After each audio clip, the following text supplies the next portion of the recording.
A self-care station. I'm your guide and self-care specialist, Reverend Jaquetta. If you're interested in taking your health into your own hands, my work is to give you some how-tos of caring for yourself in order to be present, balanced, healthy for all the work and play you have to do. I do that by helping us look at mental, physical, emotional, spiritual, cultural, financial, and social aspects of our being in order to be truly whole, balanced, and healthy. So join us as we dig deep into self-care at Reverend J's Self-Care Station. Today, let's talk about the magic power of no. Have you found yourself overwhelmed with too much on your plate, and you look up and half of what you're overwhelmed with isn't even yours?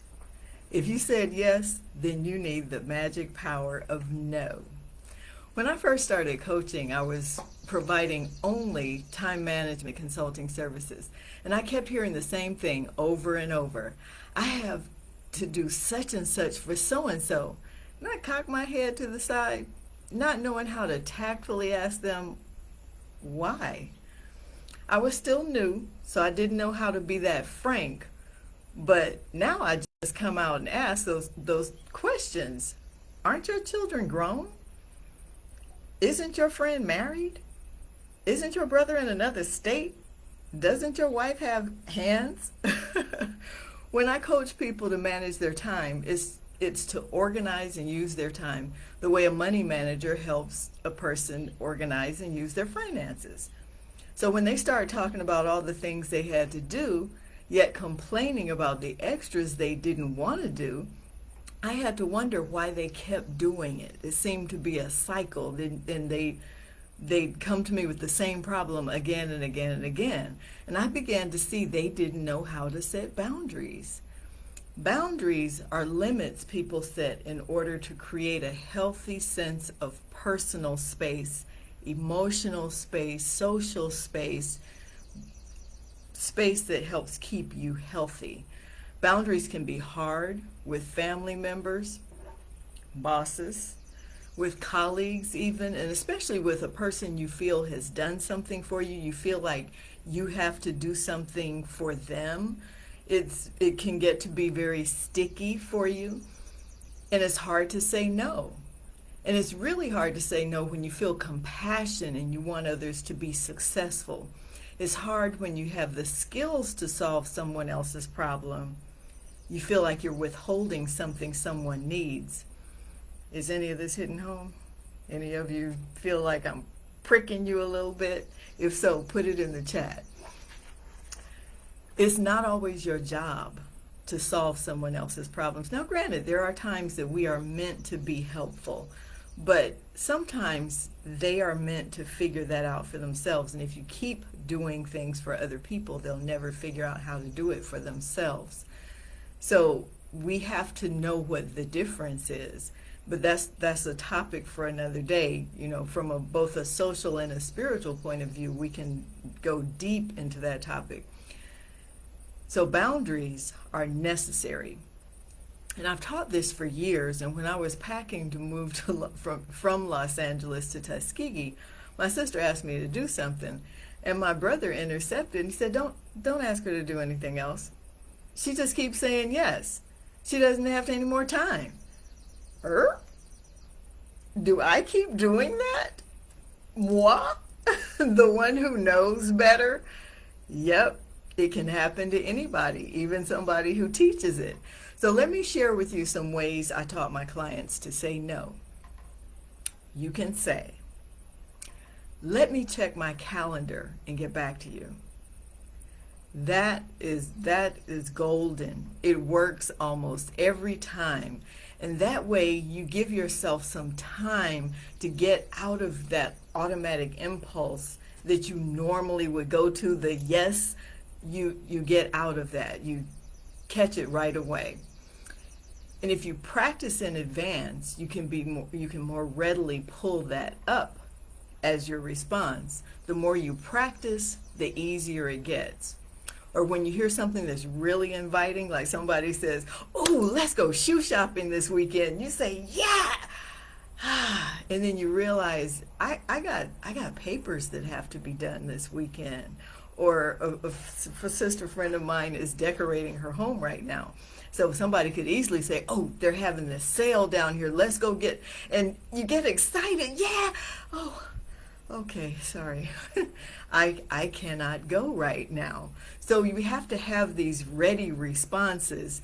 And you can say, that sounds really great. Let me check with it might be your spouse, might be your partner, might be a family member, a colleague, a board member. It might even just be your budget.